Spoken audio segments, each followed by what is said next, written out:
محبت جو ہے نا، محبت یہ مداوا ہے۔ خواجہ نظام الدین صاحب محبوب الہی رحمۃ اللہ علیہ کے مرید نے پوچھا کہ حضرت حالات بڑے خراب ہیں، لوگ بڑا تنگ کرتے ہیں، رشتہ دار بھی ستاتے ہیں، دوست بھی بے وفائی کر جاتے ہیں، مخلص ہو کے چلتے ہیں لیکن سامنے سے نتیجہ کچھ نہیں نکلتا، حضور ان مسائل کا کوئی حل؟ تو حضرت فرمانے لگے ان کا حل یہ ہے کہ تو محبت کرنی شروع کر دے۔ تو سارے مرید بسم اللہ کہہ کے بات قبول نہیں کرتے، کچھ کے پاس کئی جواب بھی ہوتے ہیں، وقتی طور پہ ہاں کر بھی جائیں لیکن اپنے اندر سے وہ جھگڑا بھی کر رہے ہوتے ہیں۔ تو اس نے کہا حضور وہ بات تو آپ کی ٹھیک ہے، لیکن اگر محبت سے حل نہ ہو مسئلہ تو میں تو پھر محبت کروں گا، لیکن اگر اس سے حل نہ ہو تو حضرت فرمانے لگے نسخہ یہی ہے، اگر حل نہ ہوا تو ذرا خوراکیں زیادہ کر دینا، ذرا تھوڑا سا اس میں اضافہ کر دینا، 2 ٹائم کی بجائے 3 ٹائم کر لینا محبت، پھر 6 ٹائم کر لینا، اسی کو بڑھانا ہے نسخہ۔ ہم نا جب تک محبت میں کامل نہیں ہوتے، آپ دیکھیں نا، داتا صاحب نے ایک جملہ لکھا ہے، داتا صاحب فرماتے ہیں یہ جو محبوب ہوتا ہے نا اس پر غصہ نہیں آتا، اور جس پر غصہ ہے وہ محبوب نہیں ہوتا، محبوب پر غصہ نہیں آتا۔ فرماتے ہیں جب رب رسول محبوب ہو جاتے ہیں نا تو پھر سخت احکام بھی بندہ بڑی دل جمی کے ساتھ قبول کرتا ہے۔ پھر اس کے لیے ذرا تھوڑا سا کیا کہا رسول پاک علیہ السلام نے، ہمارے کریم محبوب علیہ السلام نے ہمیں کہا کہ تکمیل ایمان کی شرط یہ ہے کہ تم ہر چیز سے بڑھ کر اپنے نبی سے محبت کرو۔ ہمیں نا پہلے اس پر غور کرنا ہے، اس پر پوری توجہ کرنی ہے، اس بات پر کہ ہمارے دلوں میں محبت کی وہ کیفیات، ہم ساری چیزوں کا حل تقریروں سے چاہتے ہیں، تقریریں بھی بڑا اثر کرتی ہیں، بڑا فائدہ کرتی ہیں، پر لیکن جو اثر کیفیت کرتی ہے نا، کیفیت، آپ کا کوئی اپنا رو رہا ہو تو اسے دیکھ کر خود بخود آنسو آ جاتے ہیں، آپ کا کوئی بچہ خوش ہونا تو اسے دیکھ کر خود بخود طبیعت خوش ہو جاتی ہے۔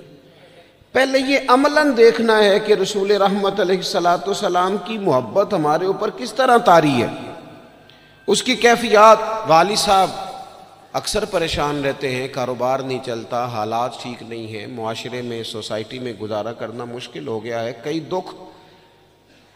اگرچہ گھر نہیں لانے چاہیے پر کئی سارے دکھ گھر آ گئے ان کے ساتھ، بچوں نے دیکھا اپنے والد کو پریشان، کئی چیزیں بچوں پر طاری ہو گئیں، بچوں کی اماں نے انہیں بتایا کہ آج کل فرمائش کوئی نہ کرنا تمہارے ابا پریشان ہیں، آج کل شرارت کوئی نہ کرنا تمہارے والد ناراض ہیں، غصے میں، یہ ساری باتیں بچوں نے دیکھیں۔ اللہ کرے آپ میری بات پر زیادہ توجہ فرمائیں۔ بڑا اچھا نسخہ دیا تھا حضرت قبلہ مفتی صاحب۔ کئی قسم کی پریشانیاں ہمارے گھر آ جاتی ہیں، ہمارے بچے اس کا شکار ہوتے ہیں اور اس تکلیف اور اس درد اور اس کس کو محسوس کرتے، تو کبھی ایسا بھی تو ہونا کہ رات کو اچانک والد رو پڑے اور جب اس کی آنکھوں میں پوری طرح آنسو بہہ جائیں اور اس کی ہچکیاں بندھ جائیں تو بچے اکٹھے ہو کے اپنی والدہ سے پوچھیں والد کو کیا ہے؟ اس پریشانی میں اور اس انداز میں تو ہم نے کبھی نہیں دیکھا، کاش کبھی ایسا ہونا۔ اور جب بچے اصرار کریں تو والدہ کہ بیٹا تمہارے والی بات نہیں، اماں بتائیے ابا کو کیا ہے، تو ماں درد سے کہے بیٹا تمہارے والد کو نا نبی کریم کا مدینہ یاد آتا ہے، ان کو حضور کا شہر مبارک یاد آتا ہے۔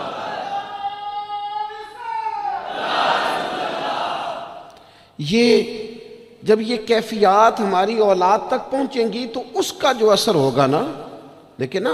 حضرت خالد بن میدان رضی اللہ تعالیٰ عنہ صحابی ہیں، ان کی صاحبزادی کہتی ہیں میرے والد رات کو کہا کرتے تھے کسی صحابی کو بلا کے لاؤ، تو میرے بھائی یا گھر والے کوشش کرتے اور محبوب کریم علیہ السلام کے غلاموں میں سے کسی کو بلا کے لاتے اور پھر ان کو حضور علیہ السلام کے پاس، حضور کے اس صحابی کے پاس بٹھایا جاتا۔ فرماتی ہیں پھر میرے والد ان سے فرمائش کرتے کہ مجھے میرے کریم رسول کی کوئی بات تو سناؤ، کوئی بات، کوئی تذکرہ۔ ہمارے ہاں چونکہ تقریریں روز ہوتی ہیں، جمعے میں تقریر ہو رہی ہے، محفل میں تقریر ہو رہی ہے، تو وہ لینے کا خاص ذوق اور لہجوں کا وہ وضو اور نیتوں کا وہ خلوص اور کشکول کا وہ سیدھا ہونا اور حصول کا وہ جذبہ اس کیفیت کا الا ماشاءاللہ نہیں رہا. کہا کوئی حضور کی بات سنائے تو کہتی ہیں وہ کریم محبوب کے صحابی میرے والد کو میرے نبی کی جب کوئی بات سناتے تو میرے والد رونا شروع کرتے،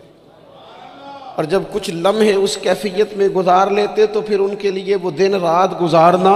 آسان ہو جاتا. جب نبی پاک علیہ السلام کی محبت کا یہ غلبہ